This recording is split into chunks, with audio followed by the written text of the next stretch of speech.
سەروەر کەمال هاواری بریکاری وەزارەتی بازرگانی هەرێمی کوردستان میوانیەمەیە. کاک سەروەر زۆر سپاس بۆ ئامادەبوونت لەگەڵمان.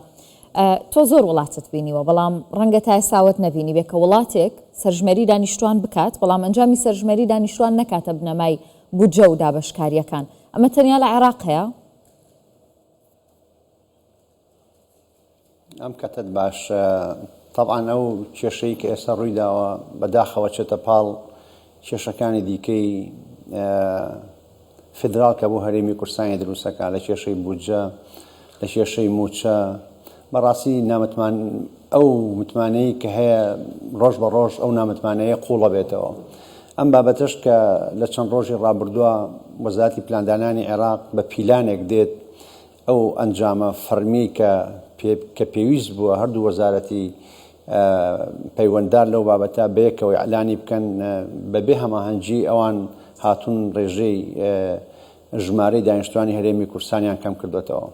14 پۆینتێکەکە. طبعا ئەوان بە حەجێ ئەوەی کە ئەو کەسانەی کە لێرن هەندێکی ئاوارن، بەڵام لەگەڵ ئەوەیە ئەم ئاوارانە لە شوێنی خۆیان لیان کەم نەکراوەتەوە ئەگەر لە جنوب و لە ناوەڕاستی عێراق بن. بەداخەوە یعنی عێراق وەکو بە شێوەیە لە شێوەکان بەرمەجە کراوە لەسەرەوەی کە کێشە بۆ هەرێمی کوردستان دروست بکە لە هەموو بابەتەکان، لە ڕووی بازرگانی، لە ڕووی هەتا ئەو بەشە خۆراکەی کێمە بۆ هاوڵاتیانی وەرەگرین. ئێمە لە چەند مانجی ڕابردووە تهدید دەکراین بەوەی کە لە مانجی 2026 ئەو بەشە خۆراکەش ڕاگرن بە پاساوێکی بێبنەما. بەڕاستی ینی پاساوێک کە ئەوان پرسیارێکیان هەیە ئێمە ئامادەین جواب بدەینەوە، بەڵام ئەوان ئامادەنین جوابەکە وەربگرن. باسی ئەوەکەین کات سەروەر لە زۆرینەی وڵاتان پشکی زیاتر بۆ هەرێمەکان تەرخانەکرێن نەکلەی کەم بکەنەوە، بەڵام ئەمە لە عێراق پێچەوانەیە. بۆ ئەم دژایەتی ئەکرێت؟ ئەماگەر دژایەتی نەبێت چییە؟ خۆی بەڕاستی بەهێزبوونی هەرێمی کوردستان بەهێزبوونی عێراقە، چونکە بەپێی دەستور عێراق ئەمە تەنیا لای هەرێمی کوردستان وایان لە عێراقیش بە هەمان شێوەیە بەهێزبوونی هەرێمی کوردستان بەهێزبوونی عێراقە. بەهێزبوونی عێراق بە پێچەوانەکەشی ڕاستە، بەهێزبوونی عێراقیش لە ڕووی ئیقتصادی و لە ڕووی تەنویعکردنی سەرچاوە ئابوووریەکان و دەخلی تاکەکەس و داهاتی تاکەس و ئەمانە خۆی ئەبێ وابێت بە پێی دەستور بە پێی ئەو بڕگانەی کە هەموو گەلانی عێراق دەنجیان لەسەر داوە ئەبێ وابێت، بەڵام ئەمان کار بە و دەستور ناکەن، ینی پامەند نابن بە خاڵەکانی دەستورەوە. دەمەوێت ینی بابەتی ئەوە بکەم، باسی ئەوە بکەم کە مەوزوعی کەمکردنەوەی ژمارەی دانیشتوانی هەرێمی کوردستان پلانی دیکەی لە پشتەوەیە، ینی پلانی پەلاماردانی سیاسی لە پشتەوەیە و پەلاماردانی ئابووری لە پشتەوەی. پەلاماردانی سیاسی ئەوەیە کە لە کێشی هەرێمی کوردستان سیاسیەن لە ناوخۆی عێراق کەمەکاتەوە، چونکە هەمومان دەزانین کە ئەندامەکانی ئەنجومەنی نیشتیمانی عێراق بە پێی ژمارەی دانیشتوان دائەنرێ، لەوانەیە ئەو ژمارەی کە ئێستا هەمانە لە بەغداد بە هەموو فراکسیۆنە کوردیەکانەوە 62-63 کەم بێتەوە ئەو کاتە. لە هەمان کاتە بودجەی پەرەپێدانی پارێزگاکان و ترمی ئەقالیم و ئەمانە لە ڕووی تەندروستی، لە ڕووی پەروەردە، لە ڕووی بەشە خۆراک، لە ڕووی حەسەی گەنم، ئەمانە هەمووی بابەتێکن لەوانەیە لە ئایندا ژمارەی دانیشتوان بکەنە بنەمایەک. بۆیە پێویستە ینی لەسەر هەموو حیزبە کوردستانەکان، لەسەر هەموو نوێنەرەکانی هەرێمی کوردستان لە بەغداد پێویستەکەم بابەتە قبول نەکەن و پێویستە لە سبەینێ بەدواوە بیکەنە مەوزوع و بیخەنە بەرنامەی دانیشتنەکانی ئەنجومەنی نیشتیمانی لە عێراق بۆەوەی کە قسەی لەسەر بکرێت، چونکە ئەمە ئیجحافێکە، ینی ناحەقێکە بەرامبەر بە هەرێمی کوردستان نەکرێ و کەمکردنەوەی ژمارەی دانیشتوان پلانی دیکەی لە دوایە، پلانی سیاسی. باشە، بەڵام کاک سەروەر لە کاتێکە بەغدا پابەندی ڕێکەوتن دەستور یاسا نابێت، ینی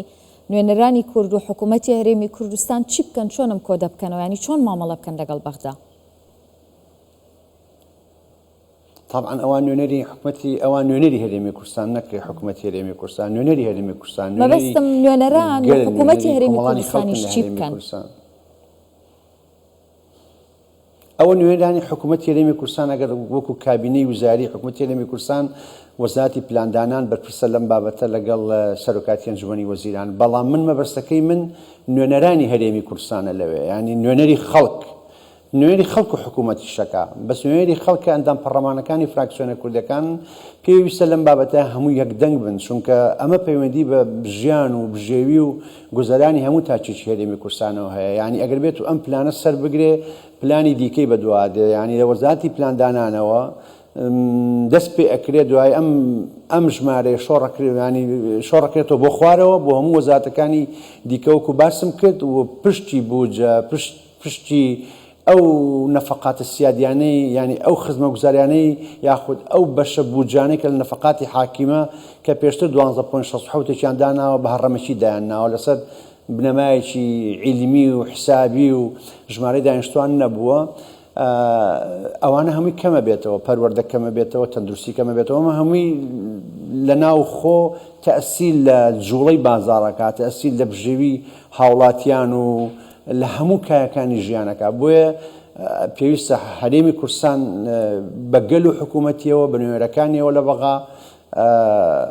لەسەر ئەم بابەت کار بکە ئەم بابەتە قبول نەکرێ و بکرێتە مۆزوعێک کە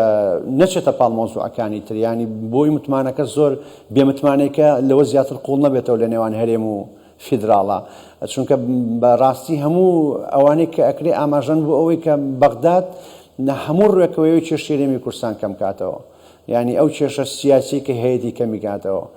ئێستا هیچی کە نەماوە هاتوون پەنای بردوتە بەربابەتی سەرژمێری دانیشتوان کە سەرژمێری دانیشتوان خۆیان بڕیاریان لەسەرداوە وەزارەتی پلاندانان و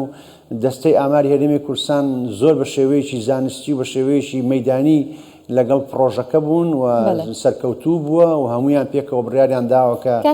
پێم وانە کە هیچ کێشیان هەبێت لەگەڵ ئەنجامی سەرژمێریەکانی بەتایبەت حکوومەتی عێراق خۆی پێ دوای ئەمانە هەمووی بەستنەوەیە بە کێشە سیاسیەکانی هەرێمی کوردستان لەگەڵ بەغدا کێشە یاساییەکان ینی بە سیاسیکردنی کێشەکانە خۆی ئەتوانی خلاصەکەی بەم شێوەیە باس بکەین حکوومەتی عێراق هێرشێکی بەداخەوە دەست پێ کردو بۆ سەر هەموو کەرتەکانی هەرێمی کوردستان بە هەموو کەرتەکانی و بە ژیانی خەڵکەوە بە گوزارانیەوە ئەمانە ئامانجی سیاسی لێی هەیە وەکو باسم کرد کە پشتی هەرێمی کوردستان لە ئەندامانی پەرلەمان لە ئەنجومەنی پارێزگاکان لە هەموو شوێنەکان کەمە بێتەوە سێ هەمیش ئەمانە بێتە ئەم کێشە سیاسیانە لە کۆتاییدا ئەبنە کێشەی ئابووری کێشەی ئابووری بۆ خەڵکەکە دروستە بێ بژێوی خەڵک بە بەراورد بە خوار و ناوەڕاستی عێراق لەوانەیە خەلەلی تێ بکەوێ بۆیە بەڕاستی ئەمانە هەمووی بە پلانەکرێ بۆیە پێویستە لە سەرەتاوە ڕێگە لەم پلانانە بژیرێ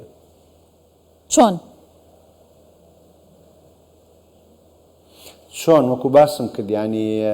ئێمە چەندین کەناڵمان هەیە یەکێک لەو کەناڵانە کە باسم کرد کەناڵێکی باشترین کەناڵ ئەوەیە کە تۆ نوێنەرەکانی گرت لە بەغا بەرگری بکەن ینی تۆ ئەمە کەناڵی یەکەمتە پێویستە ئەو نوێنەرانە لە ئەمڕۆ بەدواوە دەنجیان یەک بخەن بەبێ گەڕانەوە بۆ ئەو کێشانێک کە لە هەرێمی کوردستانە هەیە لە نێوان حیزبەکانە هەیە لەسەر تەشکیلکردنی حکوومەتی هەرێمی کوردستان لەسەر چەند پرسێکی دیکەی سیاسی و ئەوانە پێویستە لەم بابەتەیە چونکە ئەمە پەیوەندی بە ژیانی تاکەکانی کۆمەڵەوە هەیە پەیوەندی بە حیزبەکانەوە نییە یعنی پەیوەندی بە حیزبی ئەلف و با و جیمەوە نییە پەیوەندی بە هەموو تاچێکی هەرێمی کوردستان هەیە بەپێی ئەو سەرژمێری کە کراوە 6 ملیۆن و نیو زیاترە طبعا بەبێ ناوچە هاوبەشەکانەوەی کە ئێمە پێڵی ناوچەکانی ئیدارەی دەرەوەی هەرێم و ئەوان پێیان المناطق متنازع عليها بەبێ ئەوە ئێمە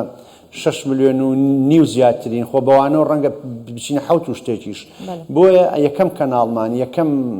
یەکەم هەوڵمان پێویستە لە ڕێگەی نوێنەرەکانمانەوە بێ دواتیش لە ڕێگەی حکوومەتی هەرێمی کوردستان و نوێنەرایەتی حکوومەتی هەرێمی کوردستان لە بەغا و بەڕێز جەنابی هەرۆک کۆمار و جێگری سەرۆکی ئەنجومەنی وەزیران و ئەو پۆستە حکومیانەی کە لە بەغا هەمانە طبعا بە هەماهەنگی لەگەڵ دامەزراوەکانی هەرێمی کوردستان کە سەرۆکایەتی هەرێمە وەزارەتی پلاندانانە سەرۆکایەتی ئەنجومەنی وەزیرانە چونکە ئەگەر لە ئێستاوە ڕێگە لەو بابەتە نەگیرێ لەوانەیە پلانی دیکە ئەوە بکرێتە بنەمایەک بۆ داڕشتنی پلانی دیکە دژبەر هەرێمی کوردستان یعنی بڵێن ئەم خاڵە پێویستە بەم شێوازە بێ لەبەر ئەوەی کە ژماری دانیشتوانتان ئەوەندەیە دەستخۆش بەڕێز سەرۆر کەمال هاواری بریکاری وەزارەتی بازرگانی هەرێمی کوردستان زۆر سپاس